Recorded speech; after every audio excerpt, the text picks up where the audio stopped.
If there was anything in this world I hated the most, it would be the gatherings of rich spoiled kids. The kind who laughed too loudly in expensive clothes that cost more than most people's rent. The kind whose parents send 3 cars to drop off one person. And unfortunately for me, today I was about to spend the next 4 years surrounded by them. Today is going to be my first day at the most prestigious university in the city. I could already feel the tension building beneath my chest like a slow storm, the uncomfortable weight pressing against my ribs as if reminding me that I won't fit in. My name is Morrison. I am 21 years old, the second son in a family of 3 children, and if I were being honest, I have never quite felt like I belonged among them. My elder brother Marcus is everything my parents could ever ask for. Tall, confident, charismatic, and an alpha who graduated 2 years ago. He works alongside our father in the family's multi-million-dollar company, effortlessly stepping into the role of heir as if he had been born for it. Then there is my younger sister, Melissa, who is only 18 yet somehow already more dramatic than an entire theater troupe combined. Spoiled in the way only the youngest child of a powerful family can be, proudly arriving at her school every morning with a ridiculous entourage of pink luxury cars trailing behind her like some fairy tale princess. And then there is me.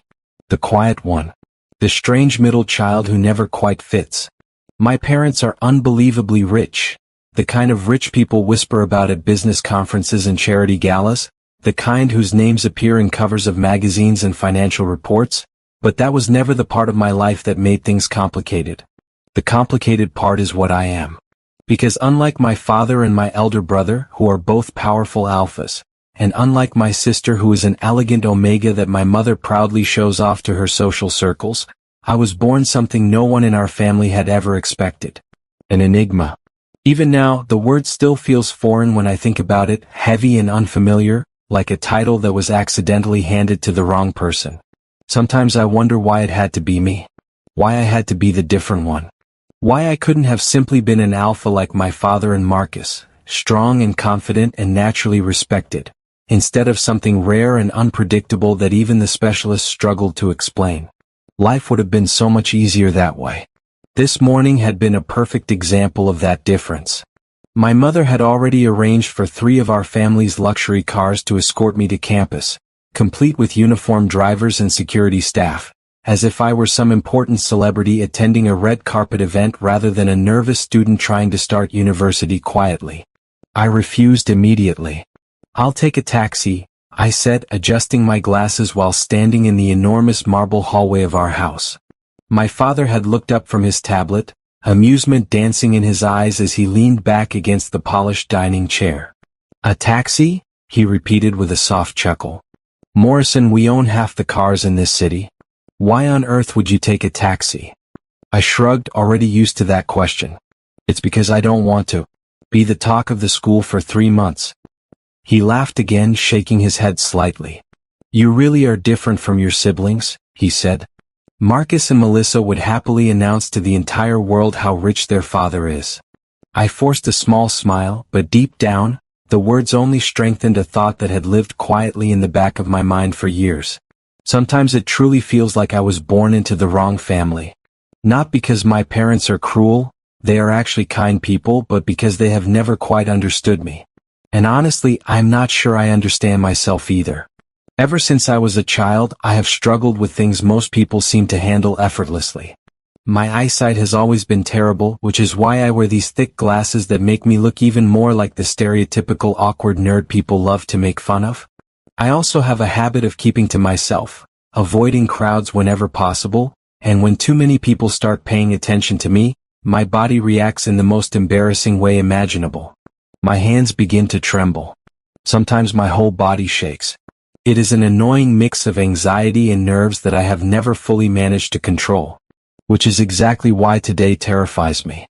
Because the prestigious university I am about to attend is filled with confident students from wealthy families. Loud personalities who thrive on attention, powerful alphas who dominate social spaces, and elegant omegas who attract admirers without even trying. As the taxi slowly approached the massive iron gates of the university, my chest tightened again while students walked across the campus lawns in stylish groups, their laughter carrying through the warm morning air. I adjusted my glasses and took a slow breath. 4 years. All I have to do is survive 4 years. And if I am lucky, maybe I can make it through this entire university without anyone truly noticing me. When I finally stepped into my first classroom at the university, the first thing I noticed was that I was already late. Not dramatically late, thankfully, but late enough for every single pair of eyes in the room to slowly turn toward the door the moment it creaked open. Which, as someone who absolutely hates attention, was my worst nightmare. The classroom itself was enormous, with polished desks arranged in neat rows that sloped downward toward the professor's podium, large windows letting in bright morning sunlight that somehow made the entire place feel even more intimidating, and nearly 60 students already seated while the professor stood at the front with a tablet in his hand. Perfect. This was exactly the kind of peaceful entrance I had hoped to avoid. The professor looked up at me, raising an eyebrow slightly. "You must be one of the new students who just arrived," he said. Every head turned. I could practically feel their eyes scanning me from head to toe, taking in my simple clothes, my dark hair, and of course my thick glasses. Someone near the back snickered. Another person whispered something that made a small group laugh. "Come in," the professor said, gesturing toward the front. "We are currently doing introductions." Introductions? My favorite activity, by the way. By favorite I meant the exact opposite. I walked carefully down the aisle, trying not to trip over my own feet, which was a real possibility considering how nervous I suddenly felt. My palms were already starting to sweat. By the time I reached the front, I could hear small whispers floating through the hall. "Who's that? He looks like a scholarship student. Look at those glasses." Someone actually mimicked pushing imaginary glasses up their nose. I pretended not to hear any of it. The professor looked at me expectantly. "Introduce yourself," he said. I cleared my throat, adjusting my glasses slightly. "My name is Morrison. Morrison Hale." There was a brief pause. Then a few people in the room exchanged looks. A small wave of laughter followed. I stood there awkwardly, wishing the floor would open up and politely swallow me whole. Before the professor could say anything else, however, the classroom door suddenly opened again.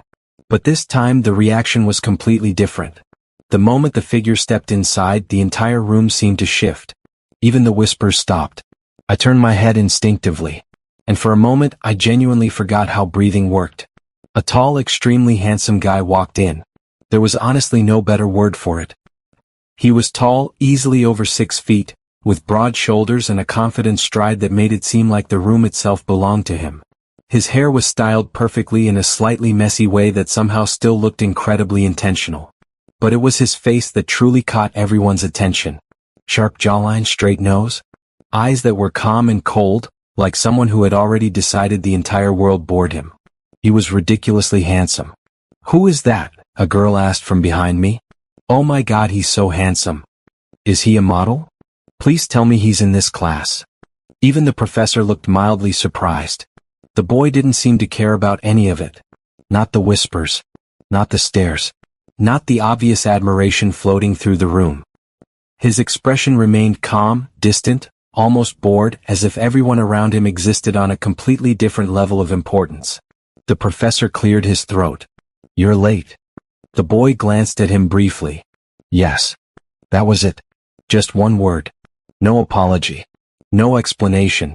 The professor blinked once, then sighed quietly as if already deciding this student would be troublesome. "Name?" The boy looked around the room for a brief second before answering. "I'm Dave," he said coolly. No nervousness. No stuttering.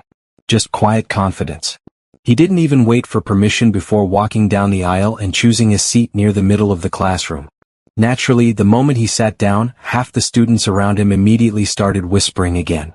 "Dave what? Is he an alpha? He definitely looks like one. He's so hot." Meanwhile, I was still standing awkwardly at the front like a forgotten piece of furniture. The professor finally waved his hand. "You may sit down, Mr. Hale." I quickly moved toward one of the empty seats, trying not to think about how my introduction had been completely overshadowed by the arrival of the most handsome human being I had ever seen. Not that I was paying attention to him. Of course not. That would be ridiculous. As soon as I sat down, my eyes betrayed me by glancing sideways toward where Dave was sitting. He looked completely relaxed in his chair, one arm resting casually on the desk while students around him kept sneaking curious looks. I quickly looked away. Then a few seconds later, I looked again. Just a quick glance. Purely observational. Scientific curiosity. That was when it happened. Dave suddenly turned his head and our eyes met. My brain immediately short-circuited. I snapped my head forward so fast I nearly gave myself whiplash. My heart started pounding. My hands had already started trembling slightly under the desk. Fantastic. First day at university and I was already having a minor internal crisis because a handsome stranger accidentally made eye contact with me. By the time my first class finally ended, my brain already felt like it had survived an entire week instead of just a single morning. The professor had continued the lecture as if nothing unusual had happened, but the classroom atmosphere had clearly changed after Dave's arrival, because every few minutes someone would sneak a glance at him as though they were studying a rare animal in a zoo, while he, on the other hand, looked completely uninterested in everything around him, sitting with his elbow resting on the desk and his expression calm and distant, like the entire world had somehow bored him before the day even started. Meanwhile, I spent the rest of the class trying very hard not to look at him again, which unfortunately meant I only looked at him about 12 more times. Not because I wanted to. It was purely accidental. My eyes simply had terrible self-control. When the professor finally dismissed us, the room instantly exploded into noise as chairs scraped against the floor and students gathered their things, forming small groups as they excitedly discussed the first day. I packed my notebook quietly, planning the most important mission of my university life so far. If I could just exit this hall without drawing attention to myself, then I could go find the cafeteria, eat something quietly in a corner, and maybe the rest of the day would pass peacefully. Unfortunately, life rarely respects my plans. The moment I stepped into the hallway, the sound of loud voices and laughter immediately surrounded me. Groups of students walking confidently through the wide corridor like they already owned the place, and it quickly became clear that this university was exactly what I feared. Rich kids everywhere. Designer clothes. Expensive watches. Confidence levels that could probably power an entire city. I adjusted my glasses and kept my head slightly lowered as I followed the signs leading toward the cafeteria. The cafeteria, however, turned out to be even more intimidating than the classroom. It was massive, filled with long modern tables and tall glass windows that flooded the entire room with sunlight, while dozens of students filled the space with conversations and laughter, the air carrying the smell of coffee, grilled food, and expensive perfume. One side of the cafeteria had large tables filled with confident alpha students laughing loudly. Another area had quieter beta groups chatting casually. And near the windows sat a group of elegant-looking omegas surrounded by admirers. It was like watching some strange social documentary about human hierarchy. I swallowed quietly. Maybe I should just eat outside. But my stomach had already begun protesting loudly, reminding me that I had skipped breakfast earlier due to nerves. Fine. I just needed a seat. After scanning the room nervously, I spotted an empty chair at one of the tables and quickly walked over before anyone else could take it. Perfect. Mission accomplished. I sat down and let out a small breath of relief. That relief lasted exactly 5 seconds. Hey. The voice came from across the table. I slowly looked up. 4 guys were sitting there. They were clearly alphas. And judging by the expressions on their faces, they were not particularly happy about my presence. One of them leaned forward slightly, looking at me like someone examining an unusual insect. Are you new here? I nodded slowly. Another one glanced at my glasses and smirked. Wrong table, nerd, he said. Of course it was. Because my luck had always been fantastic. I can leave, I said quickly, already starting to stand. But the first guy raised his hand lazily. Nah. He leaned back in his chair, a grin spreading across his face. Actually, stay. The other 3 exchanged amused looks. Yeah, one of them said. Since you're already here, you might as well be useful. Useful. That word immediately activated my survival instincts. The first guy tossed a small menu toward me. Go to the counter and buy these. I looked down. The list of drinks and snacks was impressive. 5 premium iced coffees. Imported chocolate desserts. 2 large platters of fried chicken. And something called a gold-layered cheesecake, which I was fairly certain no normal human being needed. I stared at the list for a moment. Then I did a quick mental calculation. Technically speaking, I could probably buy the entire cafeteria if I wanted. But obviously they didn't know that. "Why are you still sitting?" another alpha said impatiently. "All right." I stood up quickly, grabbing the menu. "I'm sorry." As I walked toward the food counter, my brain immediately began complaining. So this is how university starts. Day 1 and I'm already running snack errands for rich, arrogant bullies. I looked down at the price on the menu again. These snacks cost more than some people's monthly groceries. My father would probably laugh if he knew I was buying them like this. Actually, if I called him right now and told him I needed to buy half the cafeteria, he would probably ask if I wanted to buy the building too. I sighed quietly and placed the order. After what felt like an eternity balancing trays of drinks and food like an extremely nervous waiter, I carefully made my way back toward the table. Please don't let me drop anything. Please don't let me trip. But the 6 and I stopped midway. The 4 alpha students were suddenly sitting very stiffly, their earlier confidence completely gone. And standing behind them was Dave. He looked exactly the same as he had in class. Tall, calm, unbothered. His expression was cold and unreadable as his eyes slowly moved toward me. For a moment, neither of us said anything. My heart immediately started racing again. Why does my heart keep doing that around this guy? Dave's gaze dropped briefly to the tray of snacks in my hands. Then his eyes shifted toward the alpha students at the table. The silence suddenly felt very heavy. For a moment, the entire cafeteria seemed to fall into a strange and uncomfortable silence, the kind of silence that spreads naturally when something unexpected happens in the middle of a crowded place, and unfortunately I happened to be standing right in the center of it while holding a tray filled with expensive snacks that were never meant for me, because directly behind the 4 alpha students who had ordered the food stood the one person everyone had been whispering about since morning. Dave, whose calm and cold presence somehow made the entire situation feel far more serious than it actually was. The moment his sharp eyes moved slowly from the tray in my hands to the 4 alpha students sitting across from me, their confident postures immediately stiffened, because even though he had not raised his voice or shown any obvious anger, something about the quiet authority in his presence was enough to make them uncomfortable. He spoke only a few simple words, his voice calm and even. "Is that seat yours?"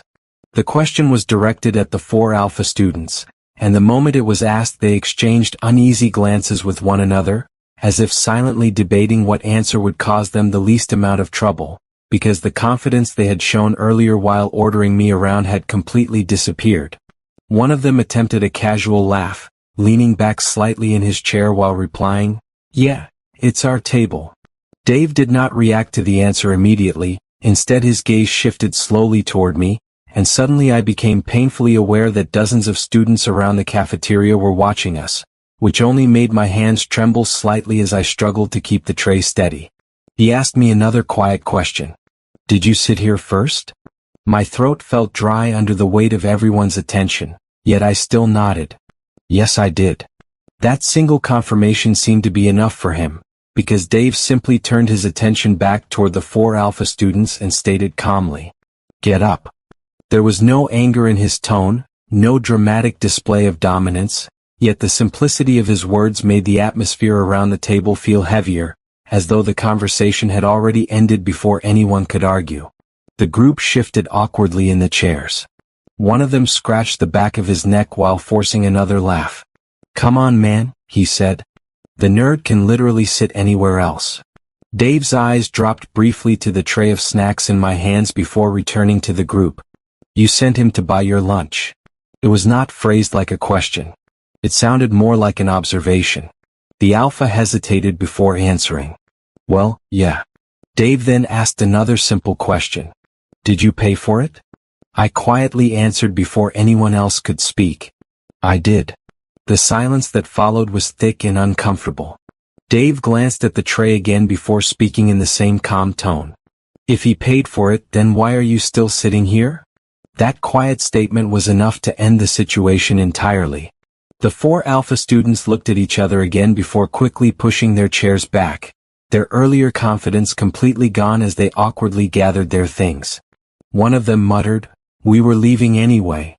Another grabbed his bag and added, Yeah, busy schedule.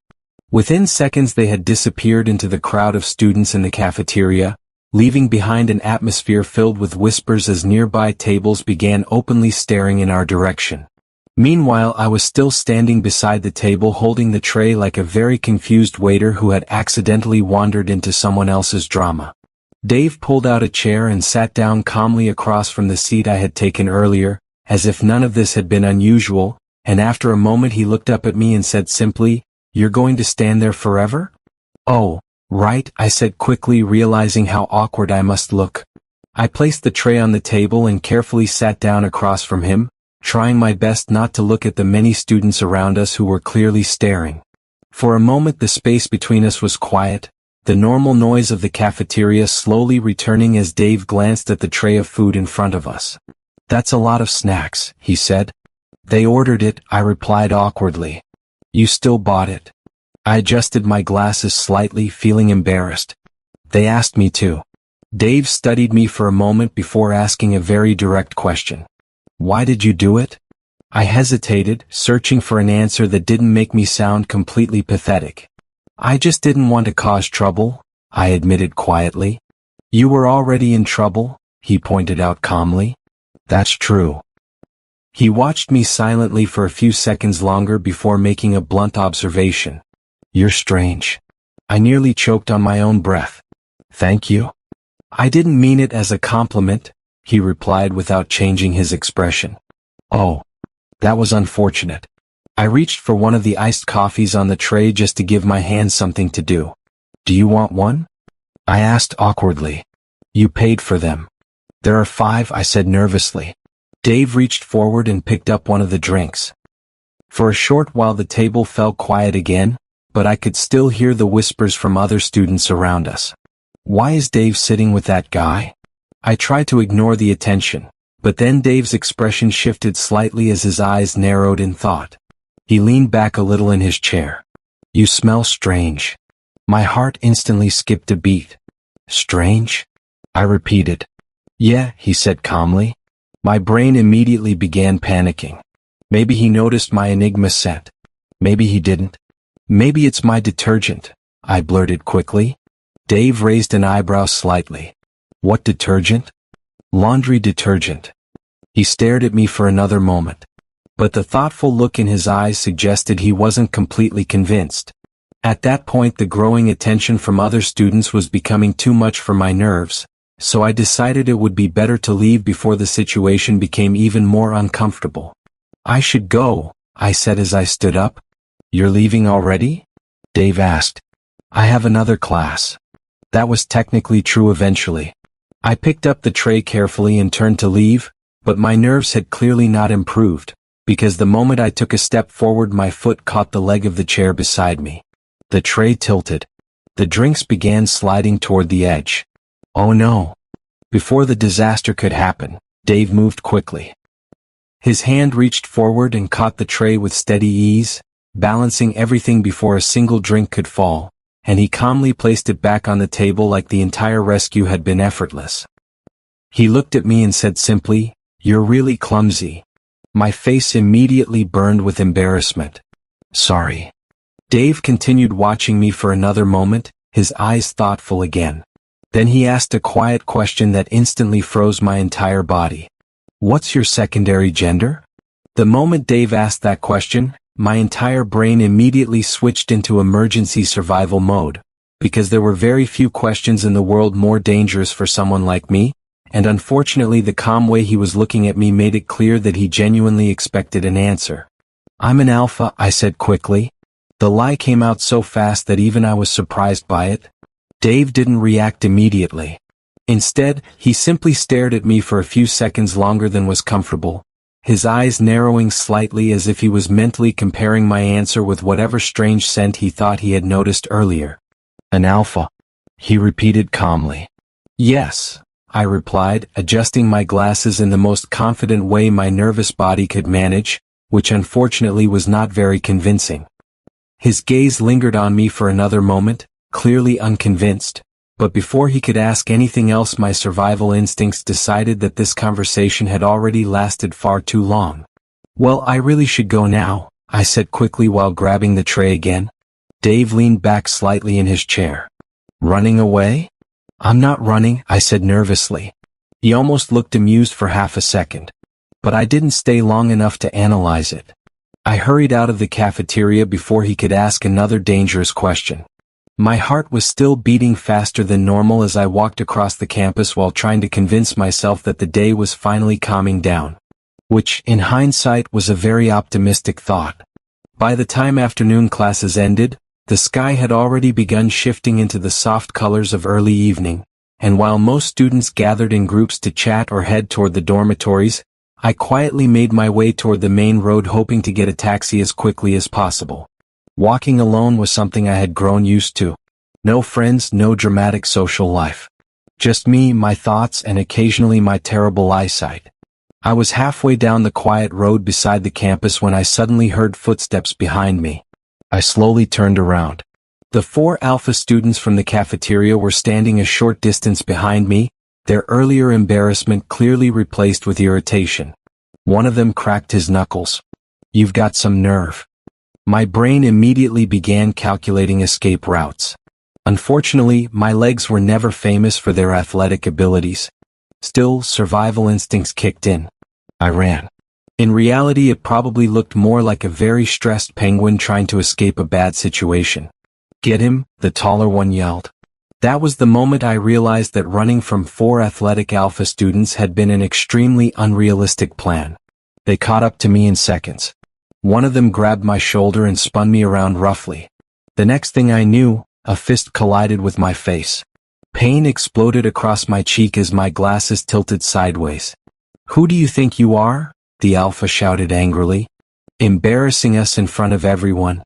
I tried to speak, but another shove knocked the words out of me. My bag slipped from my shoulder and hit the ground. One of them immediately picked it up and dumped everything onto the road. Books, textbooks, pen. Even my poor calculator rolled sadly across the pavement like it had also given up on life. Before I could react, a sharp kick landed against my side, forcing the air out of my lungs as I stumbled backward. At that moment my brain had only one very clear thought. This is why I hate rich schools. But just as things were getting worse, a loud voice suddenly cut through the chaos. Hey, stop that. A car had stopped on the side of the road. The door swung open and a tall man in a driver's uniform hurried toward us with a furious expression. Get away from him. The 4 Alpha students immediately stepped back. Drivers, unlike nerds with glasses, were not easy targets. One of them muttered something under his breath before they all backed away. This isn't over, another one said before the group quickly disappeared down the road. The driver rushed toward me. Young Master Morrison, are you okay? He asked in a surprised tone. Well, it doesn't seem like it. Those guys had completely dealt with me. Mr. Simon had been working as one of my family's drivers for years. Today he had apparently been sent to pick me up. He helped me stand properly while looking horrified at my bruised face and messy clothes. He sighed deeply before helping me into the car. The ride home was quiet except for the occasional concerned glance he threw at me through the rearview mirror, and by the time we arrived at our family mansion, the news had apparently already traveled faster than we did. The moment I stepped into the house, my mother appeared in the hallway like an approaching storm. Morrison? Her eyes widened in shock the moment she saw my face. Who did this to you? It's nothing, I said quickly. Nothing? She repeated sharply. Your face looks like it got blasted at a boxing ring, she said. Before I could answer, my younger sister walked into the room, scrolling through her phone with complete disinterest. She glanced at me once and scoffed. Well, that's what happens when you refuse to blend in, she said casually. You walk around acting like a mysterious loner and then act surprised when people target you. Thank you for the emotional support, I muttered. You're welcome, she replied sweetly. My mother was far less amused. Enough, she snapped before turning back to me. Tell me exactly what happened. Before I could finish explaining the story, my father entered the room after hearing the commotion. He looked at my injuries once. Then his expression darkened immediately. Who touched my son? That single sentence was enough to make the room very quiet. Within an hour, a doctor had already arrived at the house to treat the bruises on my face and side, carefully cleaning the bruises while my mother stood nearby looking more furious with every passing minute. "This is unacceptable," she said coldly. My father nodded slowly. "I'll handle it." The doctor finished wrapping the last bandage before leaving the room, and as I sat there feeling like a very unfortunate museum exhibit, my mother placed a hand gently on my shoulder. Her voice was calm, but there was unmistakable steel in it. "Those students made a very big mistake today." She looked toward my father. "Make sure they never have the hands to hurt my son again." My dad nodded. And for some reason, I had a very strong feeling that tomorrow at university was going to be even more chaotic than today. If there was one thing I hated more than a gathering of rich spoiled kids, it was being the center of attention among them, and unfortunately for me the next morning began with exactly that kind of chaos. The moment the sleek line of luxury cars rolled through the towering iron gates of the university campus, students who were lazily walking to their lectures suddenly stopped mid-step, heads turning one after another as whispers began spreading like wildfire across the courtyard.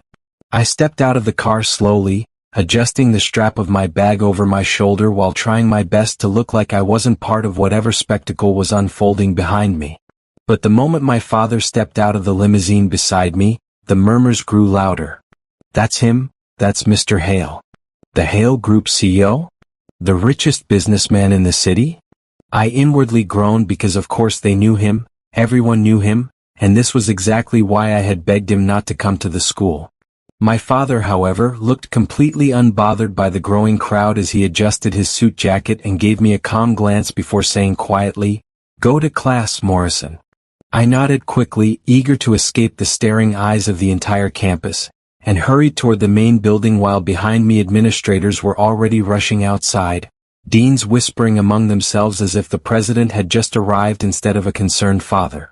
By the time I reached my lecture hall, my heart had finally slowed down from the embarrassment, and I slipped inside quietly hoping the class had already begun so no one would notice me. But the room was still half empty. And sitting in the middle row with his head resting casually on the desk was Dave. For a moment I forgot how to breathe. Up close, he looked even more unreal than the first day I saw him.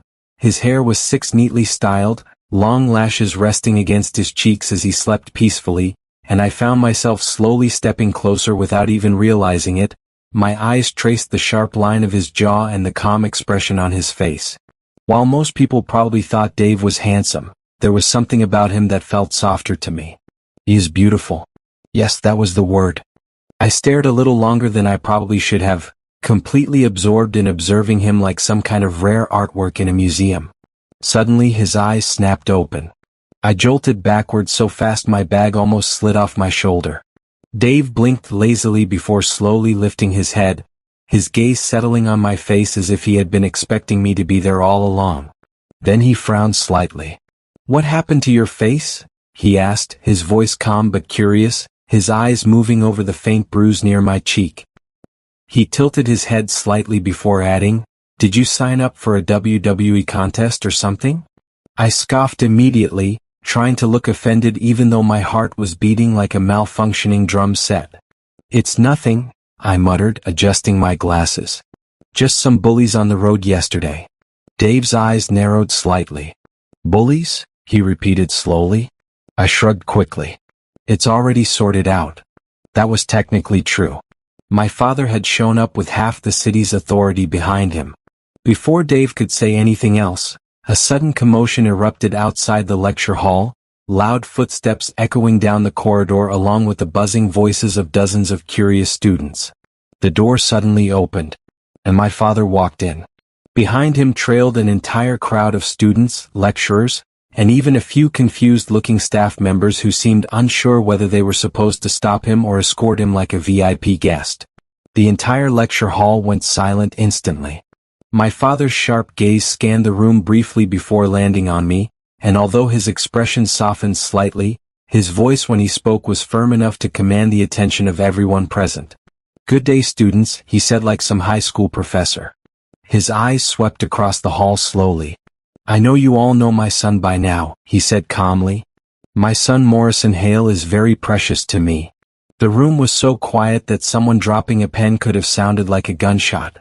My father continued, his hands resting casually behind his back. I understand that universities are places for growth, competition, and sometimes misunderstandings among students. But I will not condone anyone laying their hands on him. A ripple of whispers moved through the students like a wave, and then surprisingly a few people began clapping. Then more joined in. Soon the entire hall was filled with applause, some students clearly enjoying the drama of the moment. I wished the floor would open and swallow me whole. My father simply nodded once, satisfied with the reaction, before turning his attention back to me for a brief moment. He gave me a small approving nod. Then he turned around and walked out of the hall just as confidently as he had entered, the crowd of curious spectators immediately following him like he was leading a parade. Within seconds, the hallway outside exploded with excited chatter. I slowly sat down at the nearest seat, my face heating up in embarrassment. Beside me, Dave leaned back in his chair and looked at me again. This time with a completely different expression. An interested one. Just before I could strike another conversation with him, the lecturer appeared and classes started. The rest of the morning passed in a strange silence that I couldn't quite explain, because after everything that had happened that morning, Dave didn't say another word to me, not during the lecture, not when the class ended, and not even when we both walked out of the hall at the same time. At first I thought he was simply distracted, but the more I paid attention, the more obvious it became that he was intentionally avoiding me because every time I moved closer, he would shift his seat slightly away, and whenever our eyes almost met, he would look somewhere else as if the classroom walls were suddenly far more interesting than my existence. By the afternoon, curiosity finally defeated my nervousness, and I gathered just enough courage to walk up to him near the staircase, adjusting my glasses while my heart pounded nervously inside my chest. "Dave," I called quietly. He stopped walking but didn't turn immediately. For a moment he didn't say anything, and when he finally turned around, his expression had returned to that cold, distant look I had first seen the day he walked into class. "You should stay away from me," he said simply. The words landed heavier than I expected. I blinked in confusion. Why, did I do something wrong? Dave didn't answer right away, his eyes studying me for a brief second before he finally turned away again. "It's better that way," he muttered before walking off. And just like that, he left me standing there alone in the hallway, staring after him with a strange heaviness settling in my chest, wondering what exactly had gone wrong. I didn't go home immediately after school that day, even though my driver had already texted twice asking where I was, because my mind kept replaying Dave's cold voice telling me to stay away from him, and the more I thought about it, the more unsettled I felt, until eventually curiosity, and perhaps something deeper than curiosity, pushed me to do something I normally would never do. I quietly followed him from a distance as he left campus without realizing someone was behind him. Dave walked confidently through the busy streets with his bag slung casually over one shoulder, weaving through the evening crowd as if he had done the same walk 1,000 times before, and I trailed behind carefully, trying not to look suspicious while adjusting my glasses every few seconds like a low-budget undercover detective. After about 15 minutes, Dave turned into a small roadside market area filled with colorful stalls, loud vendors, and children running around with sticky hands and wide smiles. I slowed down instinctively, hiding slightly behind a fruit stand as I watched him approach a small wooden cart decorated with pictures of melting ice cream cones. Behind the cart stood a middle-aged man wearing a simple apron, his face warm and cheerful as he handed ice cream to two excited children who were practically bouncing with happiness. "Dad," Dave called. The man looked up immediately, his face lighting up with a proud smile. "Dave, you're back already," he said warmly. "How was school today?" I blinked in surprise. Before Dave could answer, another voice came from the small shop behind the cart as a woman stepped out holding a large bag filled with empty plastic water bottles. "I'm heading to the recycling center," she said while tying the bag. "We might get a little money for these ones." That was Dave's mother. The realization hit me slowly but clearly. Dave wasn't from a rich family. Not even close. The confident boy who walked through campus like he owned the entire university actually came home to a small market stall where his father sold ice cream and his mother collected plastic bottles to recycle. I felt a strange heaviness settle in my chest as I watched them talk casually, because suddenly his words from earlier that day made a lot more sense. A few minutes later Dave stepped away from the stall and disappeared into the narrow street beside it, probably heading inside their home. I hesitated for a moment. Then I slowly walked toward the cart. "Hello, sir," I said politely with a small smile. "Can I have an ice cream?" Dave's father looked at me kindly as if he had known me forever, scooping a large swirl of vanilla ice cream into a cone before handing it over. "That'll be 30 cents, he said. I reached into my pocket and handed him a $5 note. When he began searching for change, I quickly shook my head. "It's okay," I said with a gentle smile. "Please keep it." The man paused, clearly surprised. "Are you sure?" he asked. "Yes," I replied. He chuckled warmly before studying my face for a moment. "You're very kind," he said, then added curiously, "Are you a friend of Dave's?" My heart skipped slightly, but I nodded. "Yes, sir." At that exact moment, a familiar voice came from behind me. "Morrison." I turned around instantly. Dave stood there staring at me in complete shock, his brows drawn together in disbelief as if he had just spotted a ghost standing beside his father's ice cream cart. Before I could even say anything, he quickly grabbed my wrist. "Come with me," he muttered urgently. And before his father could ask any questions, Dave pulled me away from the stall and led me behind the small shop to a quiet corner where the noise of the market faded into distant chatter. He finally let go of my hand and turned to face me. "What are you doing here?" he demanded. I rubbed my wrist slightly, still trying to catch up with the sudden movement. "I followed you," I admitted honestly. Dave's eyes narrowed immediately. "Why would you?" "It's because I was worried," I replied. He scoffed loudly, shaking his head as if my answer was the most ridiculous thing he had ever heard. "Worried?" he repeated bitterly. "Stop pretending." My chest tightened. Dave's voice dropped slightly as he continued, his expression turning more guarded than angry. "So what now?" he said. "Are you happy?" I blinked. "Happy about what?" "That you finally saw that I'm from a poor background," he said bluntly. "That I sell ice cream with my dad and my mom collects plastic bottles." His words came out sharp, but underneath them I could hear something else. He was hurt. "I thought you were different," Dave continued quietly, looking away for a moment. "That's why I wanted to be your friend. Because I hate the way rich kids look at me like I'm beneath them." My heart twisted painfully when I heard that. "But you're just like them," he added. For a few seconds I didn't know what to say. Then finally I adjusted my glasses and spoke. "Dave." He glanced at me again. "I'm not like them," I said gently. "And I would never look down on you." His eyes searched my face carefully as if trying to figure out whether I was lying or not. Just then footsteps approached from the side. Dave's father appeared around the corner, looking slightly confused. "Is everything all right here?" he asked. Dave quickly straightened up. "Yes, Dad," he replied. The older man nodded slowly before glancing between the two of us. "Well, your friend seems nice," he said casually before walking back toward the stall. Dave exhaled quietly after he left. Then he looked back at me again. "Go home," he said after a moment. I frowned slightly. "We'll talk at school tomorrow," he interrupted. I stared at him close to a minute, took a deep breath, then left. The walk home that evening felt longer than usual, because every step I took was filled with thoughts about Dave, about the way his voice had sounded when he accused me of pretending, about the quiet pride in his father's smile while selling ice cream to children, and about the silent strength in his mother's hands as she carried those empty plastic bottles meant for recycling. By the time I got home, it had already struck 7 p.m. My mum was worried, of course, asking why I had ignored Mr. Simon's calls when he came to pick me up.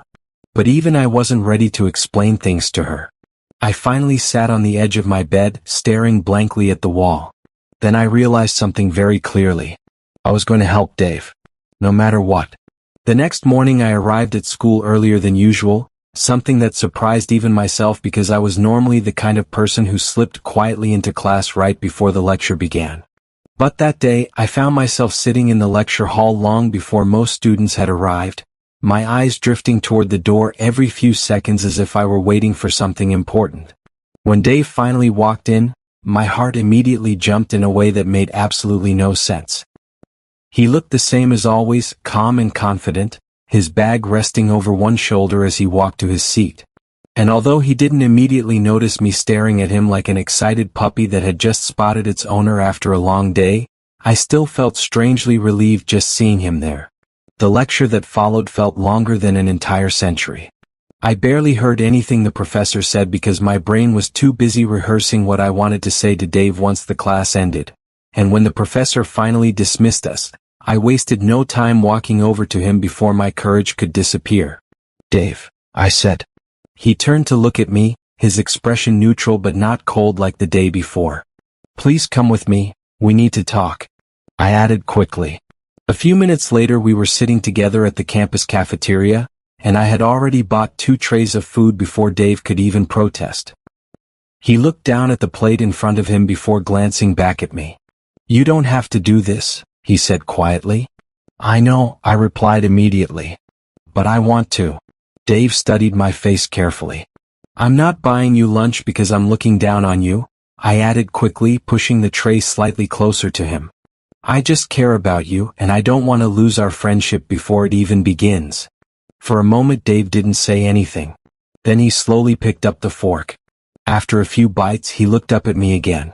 "Why are you still hanging around me?" he asked suddenly. "You know I'm not in your league." I scoffed immediately. "That kind of thinking is exactly what I despise most," I replied, adjusting my glasses slightly. Nothing disgusts me more than rich people who treat others unfairly just because they think money makes them superior. Dave watched me quietly as I spoke. "I'm serious," I continued. "Those kinds of people make me sick." He looked down at his food for a moment before speaking again. "I got a scholarship to study here," he admitted quietly. "That's the only reason I ended up in this almighty campus for rich kids." I shook my head gently. "You don't have to explain everything," I said softly. "I already understand." Dave looked up at me again, surprised by my calm response. Then I leaned forward slightly.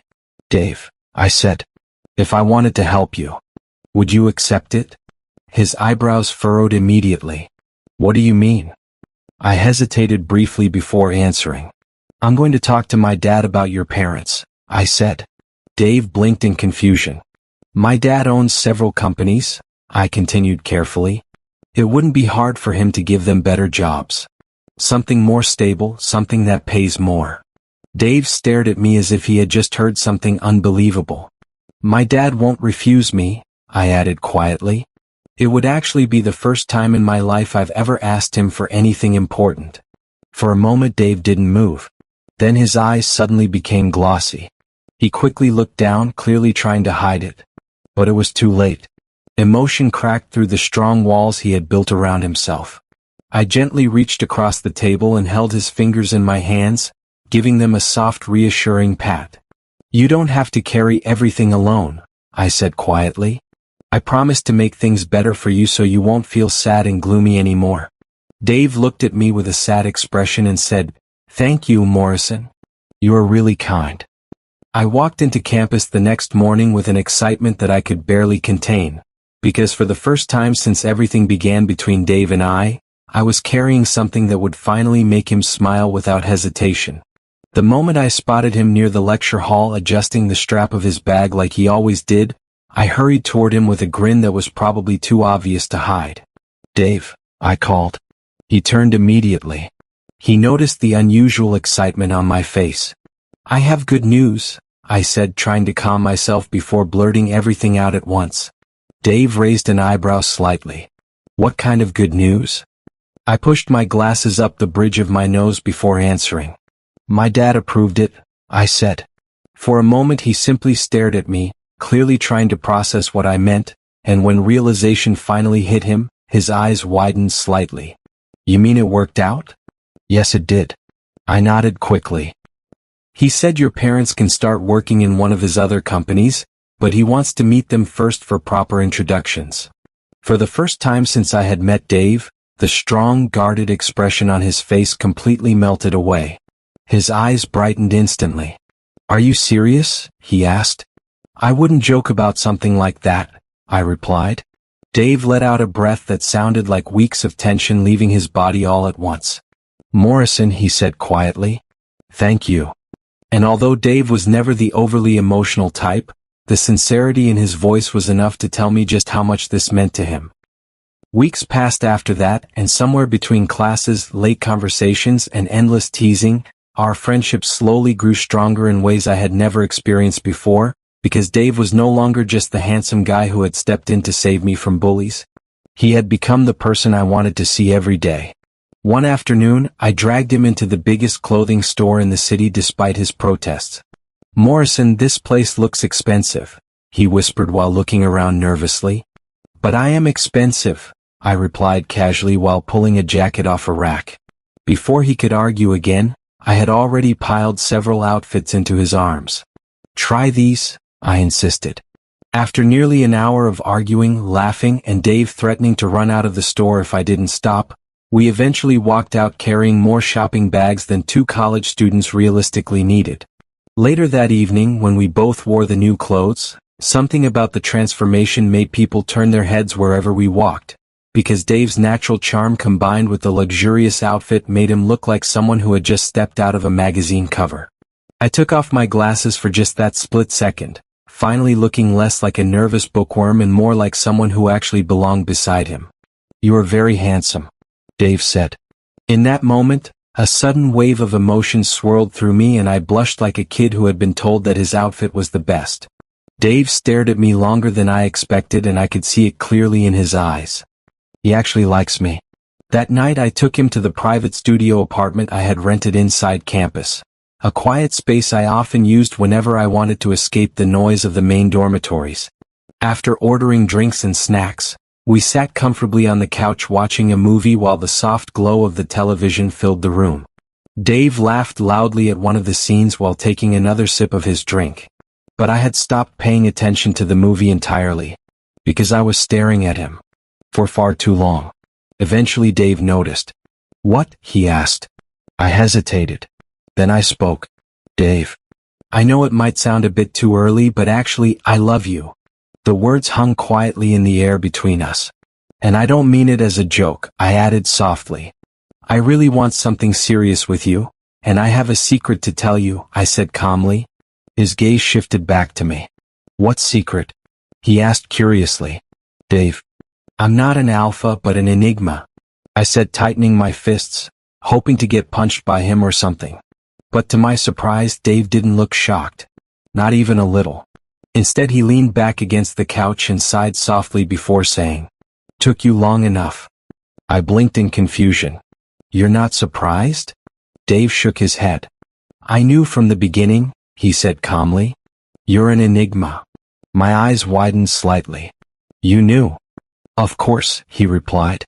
I was just waiting for you to finally admit it. For a moment I stared at him. Then I burst out laughing. I'm sorry for lying before, I said, rubbing the back of my neck. Dave smiled slightly. And the next moment, the distance between us disappeared as we leaned toward each other, our lips finally meeting in a quiet kiss that felt both sudden and inevitable at the same time. After that, everything seemed to blur into warmth as our fingers intertwined against each other. After several years of hiding in shadows, I had found someone who complimented me. Having Dave right by my side made me to realize my potentials, and I would do literally anything just to make him happy. Hey guys, hope you enjoyed the story. Please do well to like, comment and subscribe to my channel. Thank you for watching. See you next time.